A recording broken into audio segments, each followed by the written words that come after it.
ঝালকাঠির নলছিটি উপজেলা স্বাস্থ্য কমপ্লেক্সে চিকিৎসক সংকটে ব্যাহত হচ্ছে স্বাস্থ্যসেবা।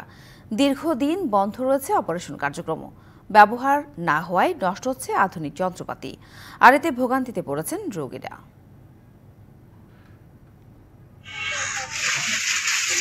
ঝালকাঠির 10টি ইউনিয়ন ও একটি পৌরসভার 2,15,000 মানুষের স্বাস্থ্যসেবায় প্রধান ভরসা নলছিটি উপজেলার স্বাস্থ্য কমপ্লেক্স।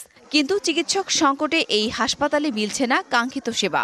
সিজার সহ অন্যান্য অপারেশনের জন্য রোগীদের ছুটতে হচ্ছে ঝালকাঠি সদর হাসপাতাল ও বরিশাল শের-ই-বাংলা মেডিকেল কলেজ হাসপাতালে। 50 শয্যা বিশিষ্ট এই হাসপাতাল কমপ্লেক্সে জুনিয়র কনসালটেন্ট পদে 10 আসনের বিপরীতে কর্মরত আছেন 3 জন।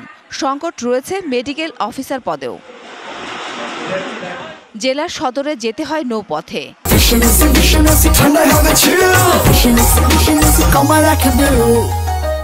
দিনে রোগী আনা নেওয়া করা গেলেও রাতে তেমন ব্যবস্থা নেই।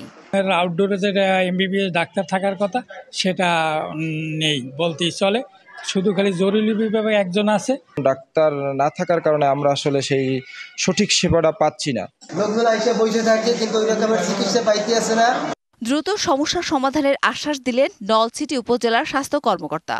ডাক্তার চেষ্টা করে আর কি ইনডোর আউটডোর এমার্জেন্সিতে সবসময় সেবা দেওয়ার, কিন্তু বর্তমানে অসুবিধা হচ্ছে গিয়ে 42 বিসিএস যেহেতু 2 বছর পার হয়ে গেছে, বেশিরভাগই বিভিন্ন ট্রেনিং এমডি এমএস কোর্সে ডেপুটেশন নিয়ে চলে যাচ্ছে। এই ডাক্তারের অপদলতার কারণে আমাদের সেবাটা বিঘ্নিত হবে। এটা গুরুত্বপূর্ণ শূন্য পদগুলোতে বিশেষজ্ঞ সহ পর্যাপ্ত চিকিৎসক নিয়োগ দিয়ে চিকিৎসার মান উন্নয়নের দাবি ভুক্তভোগী এলাকাবাসীর। DBC news desk.